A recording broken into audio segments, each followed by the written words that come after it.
Bienvenue à Virage. Aujourd'hui à l'émission, on va vous présenter le Ford Bronco Sport. On va faire l'essai complet avec évaluation mécanique de Jean Guéroy. On va aussi parler du CX5 100e anniversaire que nous avons ici même en studio. On va parler aussi évidemment de Mazda. 100 ans, ça se fête. Alors, on va aller jouer un petit peu dans l'histoire de Mazda. On va poursuivre nos chroniques mécaniques également avec Jean Guéroy de Desharnais Pneus Mécaniques. Chronique esthétique avec Richard Pelchat de Silverwax. Et à la fin, nous allons répondre à vos questions. 670-9078, poste 230 ou encore virage@telemac.tv ou via notre Facebook. C'est les façons de nous rejoindre. Jacques, bienvenue, salut. Salut, Daniel. Comment ça va? Oui, je vais bien, merci. Oui. Bon, pleine forme? Ben, je le suis, oui. D'entrée de jeu, on va parler du Mazda CX-5 100e anniversaire parce que Mazda, évidemment, fête ses 100 ans. Donc, ça se fête, 100 ans d'existence. Fait que je suis allé voir un petit peu, Jacques, dans l'histoire de Mazda, comment tout ça a débuté et a commencé. C'est pas banal. Yuriro, Monsieur Yuriro Matsuda, donc c'est lui qui a fondé la compagnie. Il l'a fondée en 1920, Jacques. Oui. Et au tout début, chez Mazda, on fabriquait des bouchons de liège. Donc, des bouchons de liège pour aller sur les bouteilles de vin. C'était Mazda, c'est les débuts, qu'est-ce que tu veux. Ensuite, la compagnie s'est transformée. On a fait un peu de machinerie, d'équipement médical, etc. Donc, on s'est un peu diversifié. La première voiture a vu le jour en 1931. Elle s'appelait la Mazda Go. Oui. C'est la voiture. En 1934, on a officiellement adopté le nom de Mazda. En 1960, première voiture de tourisme réelle, la R360, et l'apparition du logo M de Mazda qu'on connaît aujourd'hui. Le moteur rotatif qui a fait la réputation de Mazda est arrivé un petit peu plus tard. On a acheté le brevet de Wankel. Donc, c'est ce qu'on a fait. Mais la première application de ce moteur rotatif est en 1967 dans une voiture qui s'appelait la Cosmos, qui a été fabriquée de 67 à 72. On a ensuite popularisé le moteur rotatif dans les fameuses RX qu'on connaît évidemment. Plus récemment, bien, les points saillants, c'est l'arrivée de la Miata MX-5, évidemment, bien sûr, qui fait encore parler d'elle aujourd'hui. La RX-8 en 2003, ça a quand même donné un souffle à Mazda. Et en 2008, ou dans ces eaux-là, 2007-2008, on a vu arriver la Mazda 3 qui a vraiment propulsé Mazda à un autre niveau. Et la technologie Skyactiv en 2011, où on fonde encore aujourd'hui beaucoup d'espoir. Alors, c'est les grands points de l'histoire de Mazda. Toi, tu en as retenu quoi, Jean?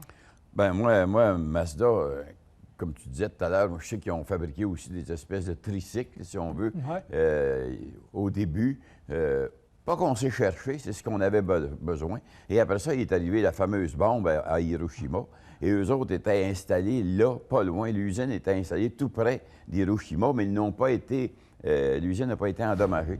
Alors, le gouvernement, pour relancer l'économie, avait besoin d'espace, etc. Alors, l'usine a été prêtée justement pour pouvoir repartir l'économie parce que le Japon avait été ébranlé pas mal.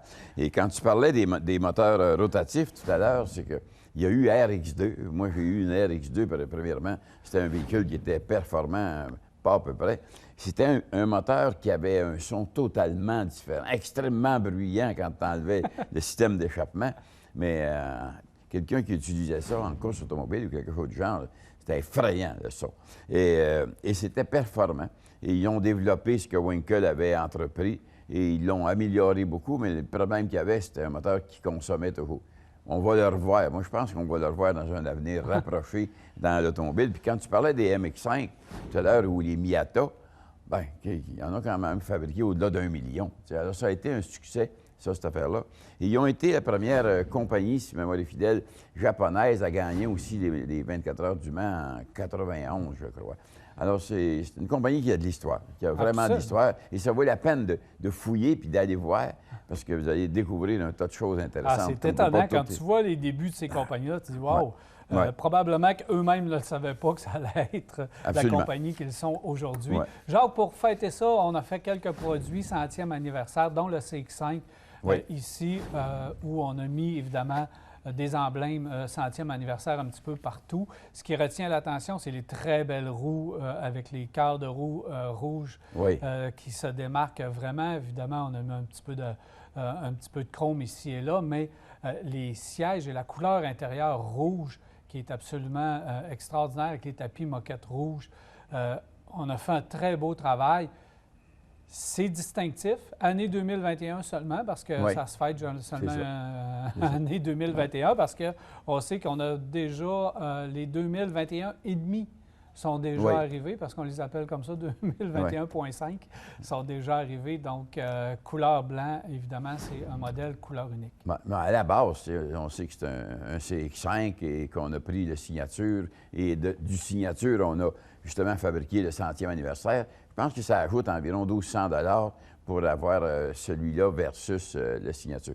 Mais la finition, la qualité des matériaux, c'est très beau. C'est très, très beau ce qu'ils ont fait au niveau de décoration intérieure. Et décoration extérieure, c'est juste délicat. Et juste pour signaler que la personne à côté de nous autres conduit un 100e anniversaire, si on veut. Le luxe est à outrance dans ce véhicule-là. Le rouge, je me rappelle, chez Alfa Romeo, le Stelvio, avec le cuir italien justement. Rouge, ça me rappelle ça. Donc, on a fait un véhicule extrêmement chic à l'intérieur. Et c'est un bon véhicule à quelqu'un qui va avoir une qualité de véhicule. C'est des véhicules qu'on n'entend pas d'histoire.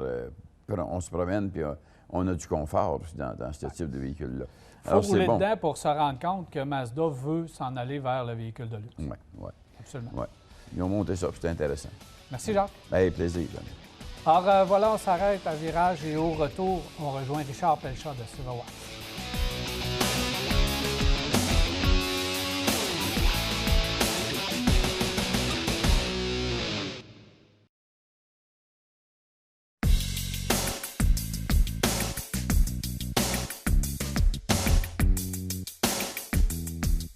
Ce volet esthétique vous est présenté par Silverwax. Silverwax, des produits de haute qualité, conçus, fabriqués et testés au Québec. Nous sommes présentement chez Silverwax. Je suis en compagnie de Richard Pelchat. Salut, Richard. Salut, Daniel. Alors aujourd'hui, Richard, on fait quelque chose de très important pour notre véhicule. On va le décontaminer, on va le protéger également. Étape primordiale. Dans ce temps-ci de l'année, il faut absolument le faire. Explique-nous qu'est-ce qu'on fait là, sur notre véhicule pour le décontaminer. Oui.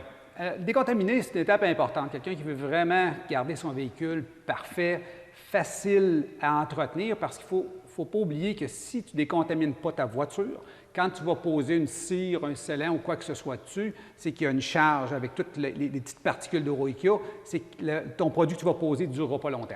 Okay. Ça, c'est certain. Fait qu'en enlevant tout ça, en le décontaminant une fois par année, je recommande 1 à 2 fois, tout dépendant comment on fait le millage. À ce moment-là, ton véhicule va être, premièrement, très brillant, plus facile à laver, la poussière va moins coller parce qu'il n'y aura pas de particules de rouille dessus. Bon, décontaminer, ça veut dire, ça fait peur. Est-ce qu'on utilise des produits chimiques? Qu'est-ce qu'on fait? On va-tu faire lever la peinture sur notre véhicule? On fait ça comment? Oui, très, très simple. Premièrement, la première étape, c'est qu'on lave le véhicule. On le rince, on le lave et on l'essuie. On le met sèche. À ce moment-là, après ça, ce qu'on fait, c'est qu'on prend la barre d'argile avec le raviveur de lustre. Aujourd'hui, il s'appelle Shine Up. C'est exactement le même produit, ceux qui sont habitués d'acheter du raviveur de lustre. Fait qu'on prend le Shine Up, on le vaporise sur le véhicule ou sur la barre d'argile et on frotte le véhicule à la grandeur. Okay. Ça, cette étape-là, ce qui est important, c'est que ça va enlever toutes les grosses particules de rouille qui sont collées dans la peinture. La particule de rouille, elle vient des freins, elle vient de la route, elle vient de plein de choses, plein de places. Puis les gens qui veulent vraiment voir s'ils en ont, c'est très facile, c'est en arrière de la roue d'en avant, ils ont juste à toucher au bas du véhicule, puis ils vont voir c'est tout rugueux. C'est tout rugueux.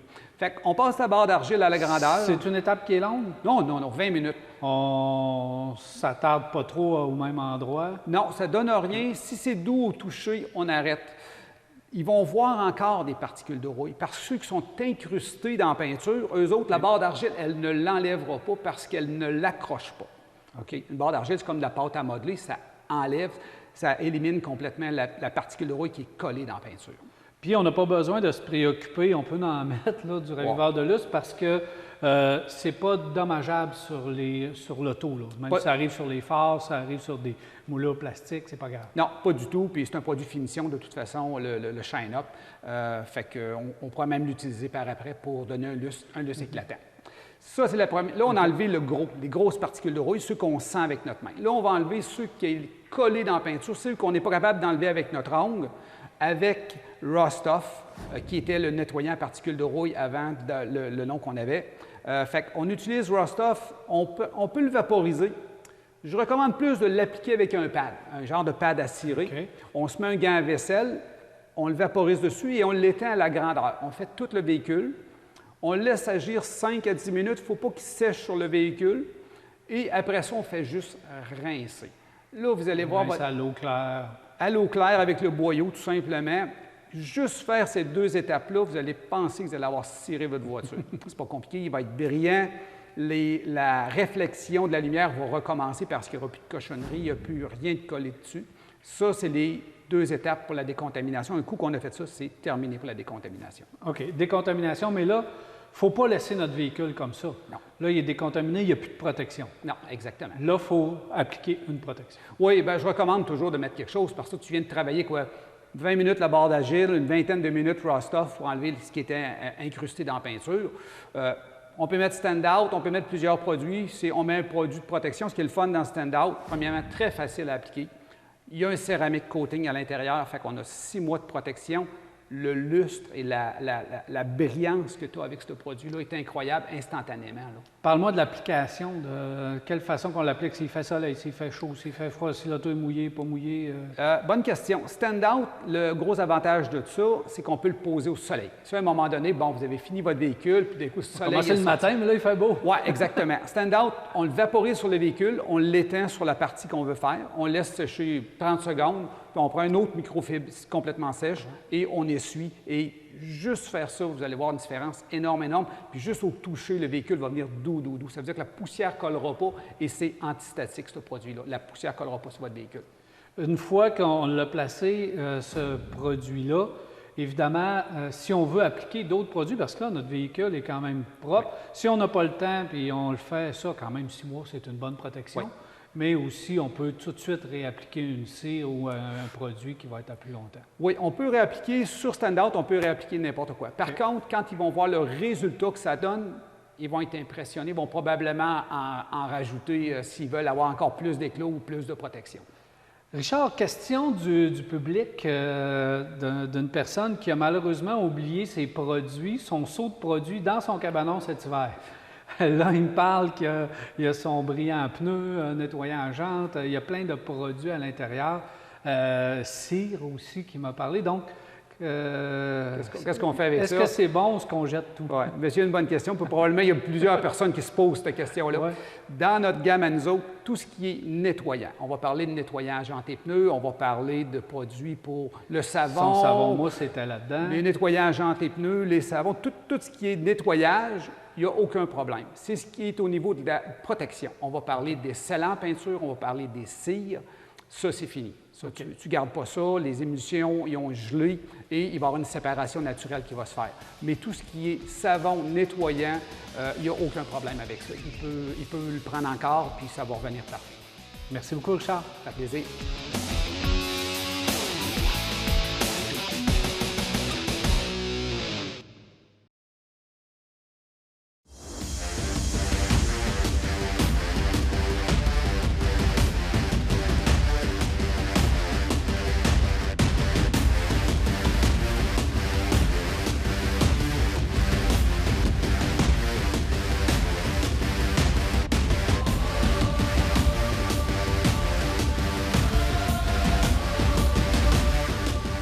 Nous avons avec nous le tout nouveau Ford Bronco Sport et Mathieu, c'est un véhicule extrêmement attendu du côté de chez Ford. Beaucoup de publicités ont été faites sur ce véhicule. Évidemment, il faut le voir de 2 façons. Il faut le voir comme la promotion du vrai Bronco qui va arriver. Mais d'un autre sens, Ford ont travaillé très fort pour développer ce véhicule-là parce qu'on n'a pas pris un Ford Escape pour en faire une version Bronco. On l'a vraiment modifié, puis on a travaillé fort à plusieurs points de vue. Alors, parle-moi un peu du développement de ce véhicule. Bon, premièrement, pour faire tout de suite la différence entre le petit et le Bronco Sport, c'est un peu l'équivalent du Bronco 2 qu'on avait dans le temps. La petite motorisation, le 6 cylindres, mais le côté quand même utilitaire 4x4. Le gros Bronco qui s'en vient bientôt, qu'on a vu, là, que les portes s'enlèvent, le toit et ainsi de suite, qui est le compétiteur direct au Jeep Wrangler, mais Rubicon, le gros hors-route. Celui-là, ça va être plus tard. Mais c'est lui l'équivalent du gros Bronco dans l'histoire, le fameux V8, dans Folie de graduation, le film où est-ce qu'on voit les gars partir pas de toit. C'est un peu ça. Il faut dire que ça a une histoire de véhicule hors route, véhicule tout usage. Et là, ce qu'on a, oui, ça partage le châssis du Ford Escape, suspension, traction intégrale, look, rien à voir.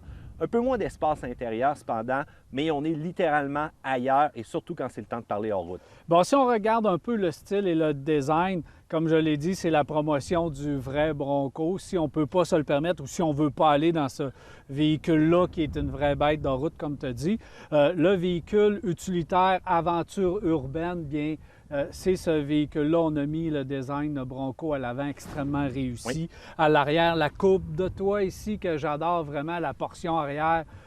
On a fait un design extraordinaire. Tu as parlé de l'intérieur. On a bougé beaucoup de choses aussi à l'intérieur. On a ajouté du gros caoutchouc sur les différents boutons. On a rendu ça un peu plus aventure aussi à l'intérieur. Les planchers lavables. Si vous voulez ou si vous aimez ça, je pense que c'est vraiment très utile lorsqu'on l'utilise justement un peu plus pour l'aventure. Mais aussi au niveau des systèmes 4 roues motrices, au niveau de l'utilité, je dis aventure urbaine, mais on peut aller quand même assez loin en route avec ce véhicule-là. Il est impressionnant. Loin, tu dis, écoute, là, je vais faire une affirmation qui va peut-être frapper certaines personnes. C'est la meilleure traction intégrale, entre guillemets 4x4, sur le marché présentement pour toutes les situations. Bon, il faut dire qu'on a une édition Badland. L'édition Badland, c'est 1 pouce de plus de suspension. C'est le look un peu plus agressif. Là, on roule en pneus d'hiver. On est sur la fin de saison alors qu'on a fait le tournage, mais habituellement, c'est des pneus all-terrain qu'on a plus agressifs.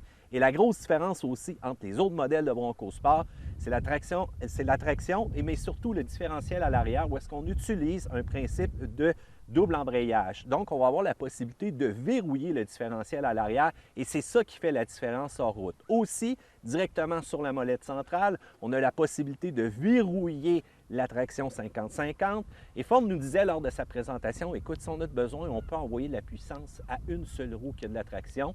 Moi, j'ai dit, ben voyons, encore une fois, ils nous font des belles promesses, comme toute la majorité des manufacturiers, qui rajoutent un bouton Trail qui ne sert pas à grand-chose, qui rajoutent un bouton Lock, puis la minute qu'on perd de la traction sur 2 roues, on reste littéralement dans le banc de neige. Mais j'avais tort. On l'a testé sur les rouleaux, parce que c'est quelque chose que nous, on fait une fois de temps en temps, et c'est littéralement vrai. On a un mode GOAT. Goes over all terrain, go over all terrain. En tout cas, la traduction, c'est le mode chèvre, un peu, si on veut, comme une chèvre de montagne. Et littéralement, que ce soit en situation de neige, la traction, elle est envoyée partout. C'est géré de manière efficace. Si on veut s'attaquer justement un peu plus à un terrain de jeu comme on a aujourd'hui, littéralement désert, rocher, cailloux, on tourne la molette en mode rock crawl ou encore tout simplement pour grimper des cailloux. Et je te confirme, Dan, que je suis allé loin avec ce véhicule-là. Je pensais rester pris à plusieurs reprises parce que, bon, on s'entend, je n'avais pas dégonflé les pneus.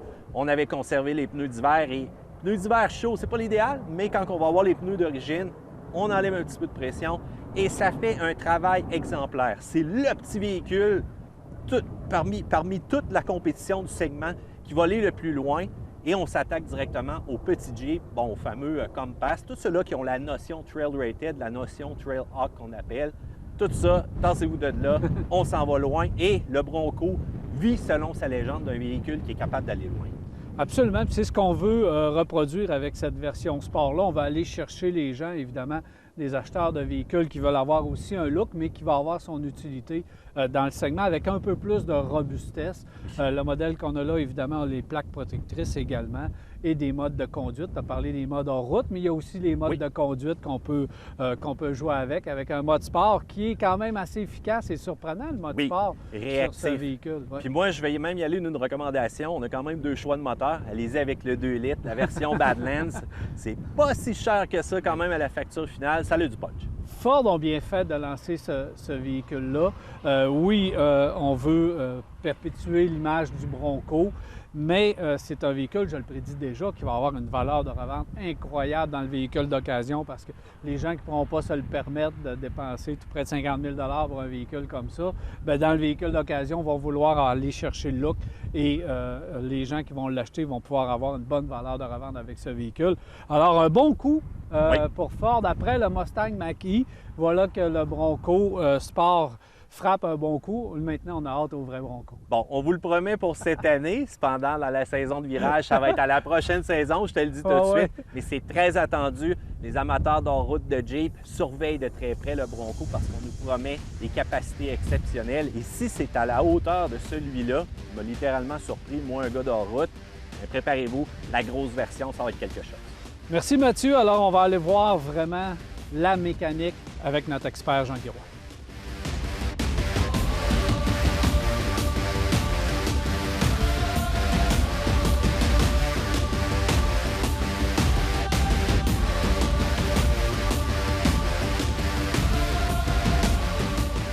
Pour l'évaluation mécanique du Bronco Sport, on retrouve Jean Guiroy, notre expert mécanique. Salut Jean-Guy. Salut Daniel. Alors Jean-Guy, Bronco Sport, on a évidemment la motorisation 2 litres avec nous, 250 chevaux, jumelé avec une transmission automatique à 8 rapports.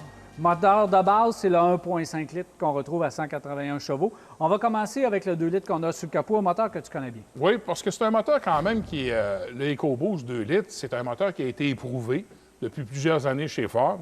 Donc, il n'y a pas de souci à avoir de ce côté-là au niveau motorisation.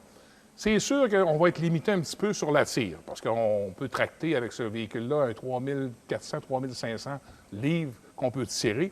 Donc, on n'aura pas à s'y tirer bien avec une roulotte épouvantable. Il faut se restreindre là-dessus. Pourquoi? Bien, c'est parce que notre moteur, à un moment donné, au niveau du torque, ça prend quelque chose pour avancer.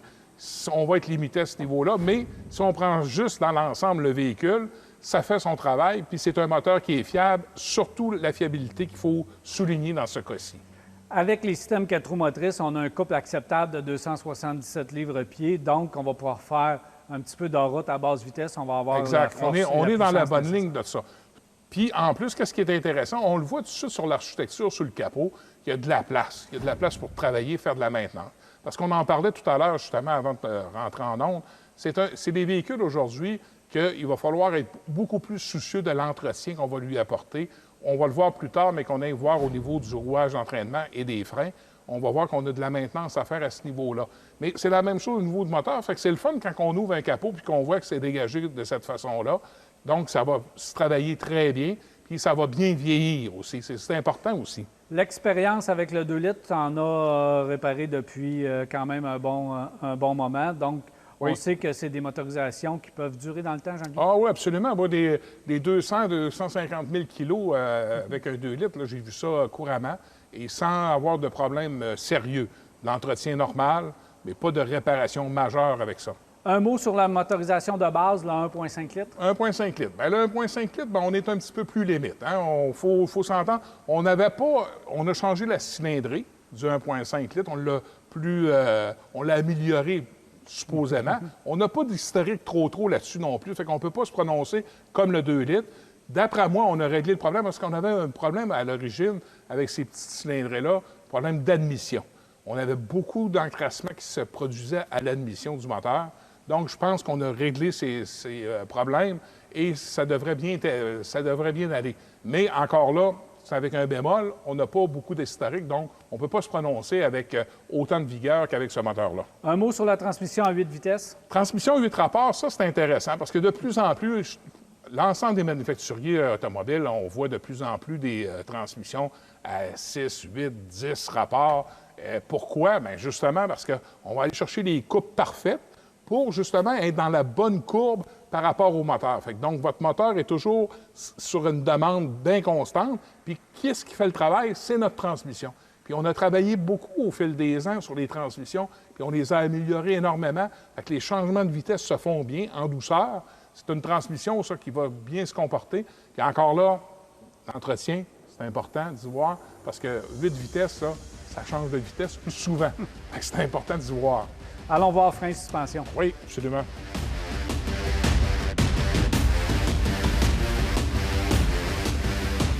Alors, Jean-Guy, ton appréciation pour ce qui est des freins suspension? Bien, au départ, Daniel, les pièces composantes de freins de suspension, c'est du standard beaucoup. C'est une formule qui a été éprouvée au fil des ans.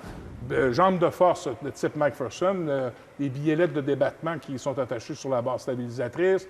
Des disques de frein, par contre, bonne grosseur de disques de frein. Positionnement de l'étrier à l'avant, moi, j'aime bien ça, parce que ça fait un freinage plus agressif. Donc, on a un bon freinage dessus. Par contre, au niveau suspension, bien, il faut dire que pour ce type de véhicule-là, c'est correct. Mais si on voulait avoir quelque chose de plus robuste, exemple dans le plus gros Bronco qu'on va avoir un jour, bien, à ce moment-là, on va avoir une suspension qui va être un peu plus grosse pour justement s'adapter au type du véhicule et qu'est-ce qu'on va lui demander également. Mais pour l'instant, pour ce type de véhicule-là, ça fait le travail. Puis également aussi, qu'est-ce qu'il faut regarder, c'est le positionnement de nos joints de cardan qui viennent toujours se positionner de bonne façon, qui ne sont pas non plus forcés. Fait que ça, on le remarque souvent sur des véhicules. Quand c'est bien positionné, ça donne une belle traction, puis ça ne force pas non plus et ça ne fait pas d'usure prématurée. On va aller voir à l'arrière. Oui, à l'arrière, viens. Ici, le disque de frein à l'arrière. Bien là, ici, on a manqué une petite affaire au niveau du frein parce que c'est un système de freinage qu'on voit sur des véhicules plus petits, plus légers. Système de frein d'urgence, frein à main, qu'on appelle le frein de stationnement, qui demande beaucoup d'entretien. C'est fragile un petit peu. Fait que si on pousse ce véhicule-là hors route, on risque de faire des petits problèmes prématurés avec ça. Donc, il faut faire attention. Encore une fois, s'habituer à faire beaucoup de maintenance d'entretien si on adhère à ce genre de véhicule-là. Pour ce qui est du système de freinage, le disque de frein non ventilé à l'arrière, c'est une bonne chose qu'il l'est parce qu'il va être plus léger, mais par contre, il faut s'attendre qu'il va user plus rapidement. Ils vont piquer davantage sur la rouille. Surtout, on fait une utilisation sporadique de ce véhicule-là.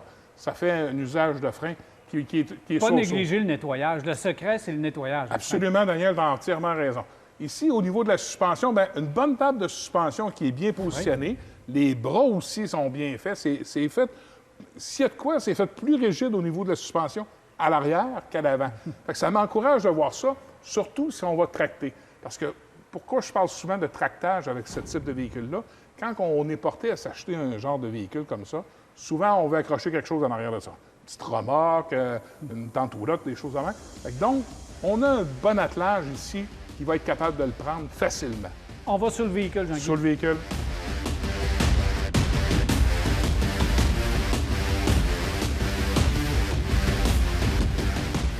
Alors, Jean-Guy, sous le véhicule, plusieurs choses à retenir. On va commencer par la portion arrière et ce qui me saute aux yeux, c'est le différentiel qui est différent que ce qu'on peut retrouver, par exemple, sur un Escape. Exactement. C'est un différentiel qui a été designé propre au Bronco. Donc, c'est intéressant parce que ça nous donne justement un des ancrages particuliers type au véhicule. Et si on parle d'ancrage, justement, tous les points de bras de suspension à l'arrière, on voit que les ancrages sont très bien faits. Aussi, toute la tubulure également qui est bien protégée. Autant au niveau du système d'échappement, également l'arbre de transmission, Daniel. L'arbre de transmission avec ses supports qui sont gigantesques par rapport à la grosseur de l'arbre de transmission, qui fait en sorte que ça nous envoie un signal que ça va bien vieillir et ça va traverser les années sans aucun problème majeur avec ça. Réservoir d'essence, regarde la protection avec une bonne tôle protectrice sur le réservoir d'essence. Donc, on peut faire un petit peu d'hors-route avec ce type de véhicule-là sans avoir de surprises qui sont des fois malencontreuses. Également, si on se dirige à l'avant, bien, regarde les tôles protectrices, c'est quand même intéressant. Regarde, on a cette grande tôle-là ici qui protège tout le dessous. Robuste, c'est très robuste, c'est très solide. Donc, ça protège également tout le dessous du moteur avec la transmission. Tout ça ici a été bien protégé. Fait que si on remarque, regarde les ancrages ici du châssis, fait en sorte qu'on est capable de bien travailler sur notre moteur. On a de l'espace également, de beaux dégagements, mais en même temps, très solide, très robuste. Oui, il y a des petites choses aussi parce qu'on voit qu'on l'a bien protégé. J'aimerais bien finir l'antirouille. On voit que Ford ont quand même bien travaillé. On en a mis à certains endroits vulnérables. Oui, exact. Mais il faudrait, si on veut garder notre véhicule longtemps, on complète. C'est un très bon conseil, ça, Daniel. Si on veut garder ce véhicule-là quelques années puis qu'il ne sera pas endommagé par notre ennemi numéro 1 qui est la rouille, c'est sûr qu'on pourra se payer la traite un petit peu puis donner un anti-rouille, justement pour protéger les endroits qui ont été un petit peu négligés par le manufacturier. On n'a rien laissé au hasard sous le véhicule, quand même. Bravo à Ford, ils ont bien travaillé. Puis regarde, si tu regardes dans l'ensemble du véhicule, aucune tubulure apparente. Tout a été dissimulé à l'intérieur. Fait que c'est quelque chose, ça. Il n'y a rien qui va accrocher. Absolument rien. Fait que c'est quelque chose d'intéressant. Il faut le souligner, ça vaut la peine.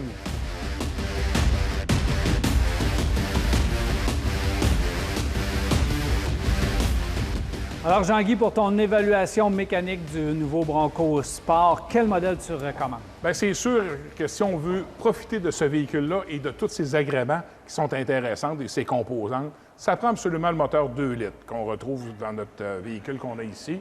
C'est avec la transmission 8 rapports. Je trouve que c'est vraiment la bonne conception moteur-transmission, avec le différentiel arrière qu'on retrouve là-dessus aussi, qui est vraiment bien robuste. Et ça fait une bonne traction également. Dimension de pneu 235 65-17, qui est une très belle dimension, qui est très versatile. On peut avoir un pneu route ou hors route. Donc, ça va nous accompagner dans tous les chemins qu'on veut soumettre sur notre véhicule. Construction, bien, si on regarde ce côté de construction, c'est très bien fait. Ça m'a surpris de voir à quel point on avait été soucieux du dessous de ce véhicule-là. Il n'y a aucune tubulure apparente sur le véhicule. Des bonnes plaques protectrices qui sont très, très bien faites, autant au niveau du réservoir d'essence qu'au niveau du moteur et transmission. À ce niveau-là, on est très bien protégé. Également, tous les ancrages de la suspension. Qu'est-ce qui m'a impressionné le plus, c'est la suspension arrière sur ce véhicule-là, qui est bien ancré. On voit que ça a été bien positionné. On a juste à penser aux grosses rondelles de caoutchouc qu'on a mis avec les boulons qui retiennent nos bras de suspension latérale. C'est vraiment bien fait sur ce type de véhicule-là. On a eu le souci de la qualité d'assemblage sur ce véhicule-là. On le retrouve, ça se sent. Et également, je regardais le haillon arrière, les caoutchoucs, tous les caoutchoucs qu'on voit sur le véhicule. C'est tout bien fait, une belle construction. C'est une belle qualité d'assemblage. Selon toi, ça va être une bonne durabilité? Daniel, je crois que ça va dépasser nos attentes sur ce type de véhicule-là. Par contre, il faut regarder deux choses. Premièrement, s'assurer au niveau de l'antirouille. On veut acheter ce véhicule-là pour plusieurs années, donc on veut le préserver sur la route, qui est l'ennemi numéro 1 des véhicules. Donc, on a été un petit peu timide à ce niveau-là. On s'est retenu un peu chez Ford pour protéger ce véhicule-là adéquatement. Il y a une protection dessus, mais ça reste que, tout de suite après la première année, on en remet un peu plus, puis on va l'entretenir au fil des ans au niveau de l'antirouille. Deuxième des choses qui est intéressante, c'est qu'il faut choisir correctement dans notre magasinage la version, parce qu'on a 4 versions qu'on peut avoir sur ce Bronco-là. Fait que s'assurer qu'on va acheter le bon véhicule, parce que si on prend le véhicule de base ou l'intermédiaire, à ce moment-là, qu'est-ce que ça fait? C'est qu'on a un véhicule avec une petite motorisation, on n'a pas de protection en dessous comme on vient de voir avec ça. Fait que ça dépend beaucoup qu'est-ce qu'on veut faire avec ce véhicule-là. Et si on ne veut pas être déçu, puis on n'a pas acheté la bonne affaire, c'est là qu'on va regretter notre achat. Donc, assurez-vous de vous poser les bonnes questions quand vous allez faire l'acquisition d'un véhicule semblable pour justement tomber dans la version qui vous convient à vous. Merci beaucoup, Jean-Guy. Au plaisir.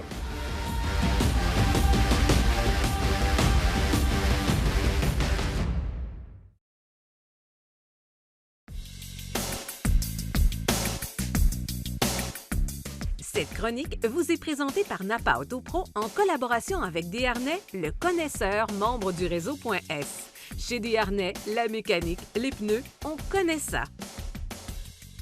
Nous sommes présentement chez Desharnais Pneus et Mécanique. Je suis en compagnie de Jean-Guy Roy. Salut, Jean-Guy. Salut, Daniel. Alors, Jean-Guy, on va parler aujourd'hui frein, suspension. On va parler du système électrique également, la direction qui est bien importante, des éléments de sécurité. Mais on va commencer avec les freins parce que quand on parle de sécurité, le système de freinage, c'est important. Puis on néglige surtout l'entretien préventif. Oui, absolument, parce que comme tu le mentionnes, c'est un système sur notre véhicule, les freins, qui fait en sorte qu'on les sollicite beaucoup. C'est important d'avancer, c'est important d'arrêter, et arrêter dans des conditions et des distances qui sont acceptables. Pour faire ça, ça prend un système de frein qui est en bonne condition. Ça prend un système de frein aussi qu'on a apporté des soins appropriés. Qu'est-ce qui rentre dans ça? Bien, c'est une inspection qui se fait très bien. En démanchant nos roues, on regarde premièrement la surface de freinage. Tous les endroits où il y a de la rouille, ça fait en sorte que c'est des forces de freinage qui sont diminuées. Fait que quand notre plaquette vient en contact avec le disque de frein et qui rentre dans ces surfaces-là qui sont rouillées, ça fait en sorte qu'on perd de l'efficacité de freinage et nos distances de freinage sont plus longues. Ça, c'est au départ, c'est la base. Deuxième des choses, bien, c'est sûr que l'huile à frein, si elle est contaminée, ne donnera pas une bonne force de freinage. Bonne force de freinage, une bonne efficacité. Ça fait en sorte aussi qu'on va briser les pièces internes. On parle des étriers de frein. Les étriers de frein, on a des étriers aujourd'hui sur des véhicules de 2-4 pistons. Donc, c'est tout ça, il faut que ça fonctionne bien. Fait que ces pistons-là, c'est important que ça réagisse bien, que ça coulisse bien et que ça rétracte bien. Ça, en sorte, c'est la base aussi de notre système de freinage également pour l'efficacité de freinage. Quand on en a besoin, on veut faire un freinage d'urgence, puis qu'on pèse sur nos freins de façon très agressive, ça fait en sorte qu'il faut que ça réagisse bien pour qu'on vienne en friction puis qu'on immobilise notre véhicule. Fait que tout ça, en sorte, ça fait qu'il faut le vérifier pour être en sécurité, apporter les soins appropriés, et également aussi, on va économiser de gros sous en faisant une évaluation préventive de notre système de freinage. Parce que, tu le sais, souvent, des fois, juste la surface de freinage à remplacer ou la garniture de frein à remplacer, qu'on la remplace à temps, fait en sorte qu'on va prolonger notre système de freinage de beaucoup et ça se traduit par des grosses économies à faire. La suspension également, très important. Il y a des éléments, évidemment, encore là au niveau sécurité. Oui, parce que suspension conduite, ce qu'on a toujours dit ensemble, Daniel, c'est des pièces qui, ça va faire une échelle consécutive de bris, parce que si on a négligé la première pièce qui est tombée en trouble, à ce moment-là, ça va faire l'effet domino. Fait que qu'est-ce que ça fait? C'est que cet effet domino-là, si on a négligé, mettons, une bielle de direction, une rotule, etc., un roulement de roue, ça va user prématurément puis rapidement, à part de ça, d'autres pièces qui composent nos pièces de conduite de suspension.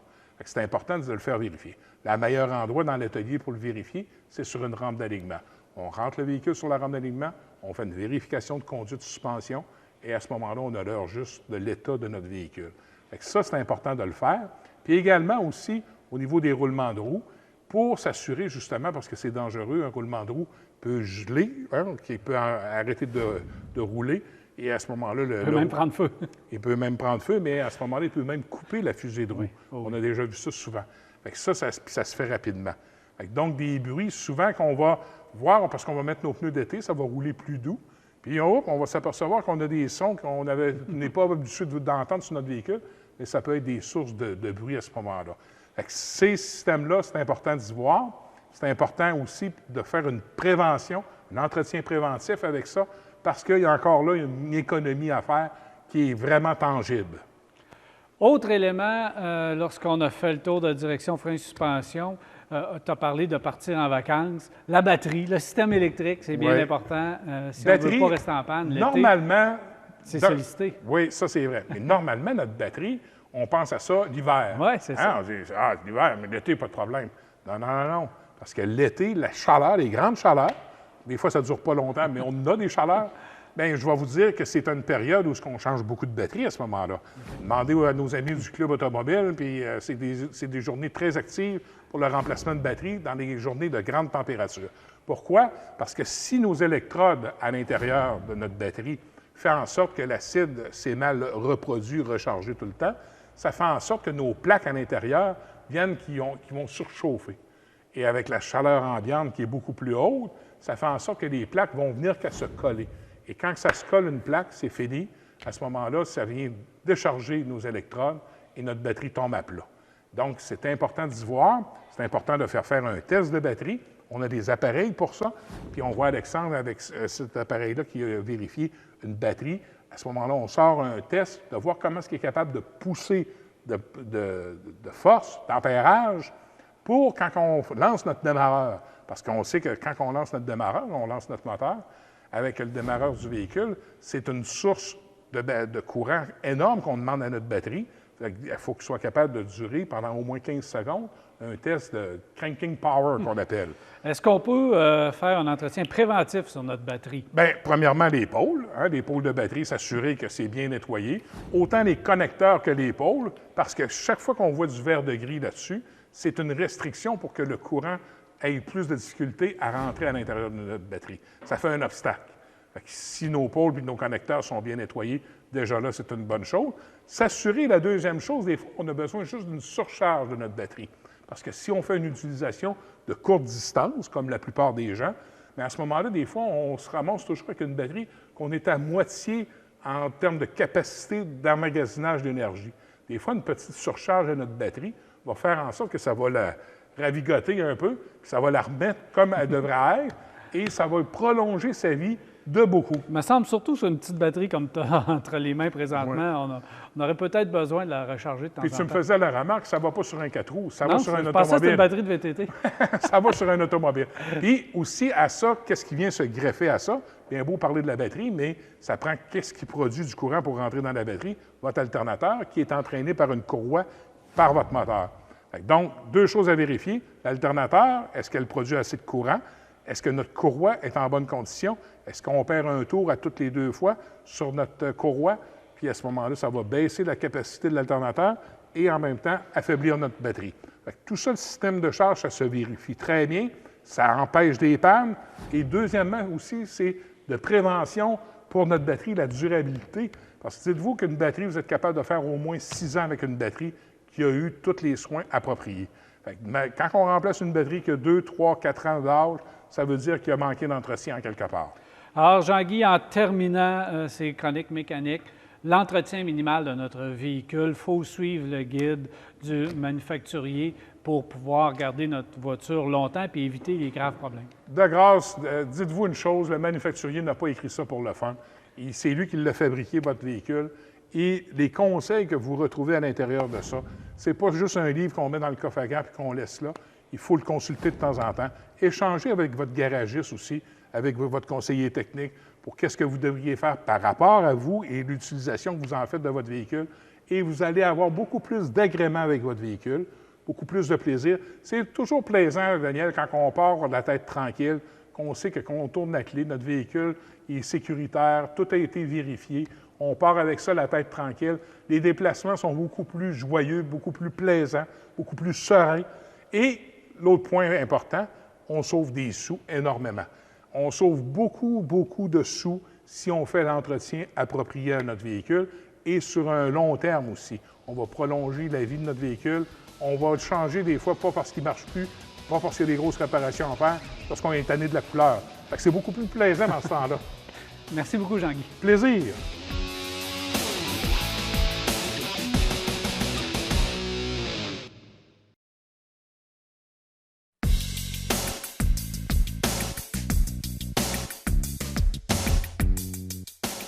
Voilà de retour, 670-9078, poste 230 ou encore virage@telmac.tv ou via notre Facebook. C'est les façons de nous rejoindre. Jacques, quelques questions qu'on a en rafale.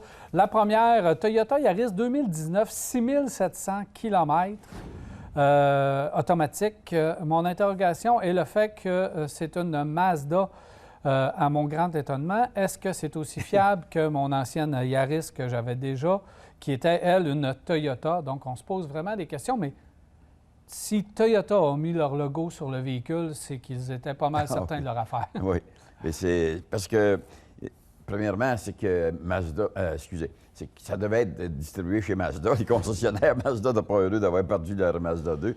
Et Toyota avait besoin de véhicules pour aider à Yaris. Alors, il y avait, je pense que c'est 25 000 véhicules qu'ils ont achetés, fabriqués au Mexique, mais de très bonne qualité.